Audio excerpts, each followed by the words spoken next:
You ask Tiger to solve. This deals with linear equations with one unknown. The final result is x equals -25. Let's solve it step by step. Group all constants on the right side of the equation. Add 137 to both sides. Simplify the arithmetic.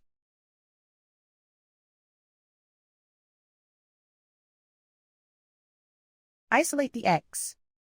Divide both sides by -9. Cancel out the negatives. Simplify the fraction. Move the negative sign from the denominator to the numerator. Find the greatest common factor of the numerator and denominator.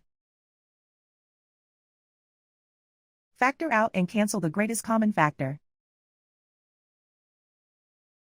And so the final result is x equals -25.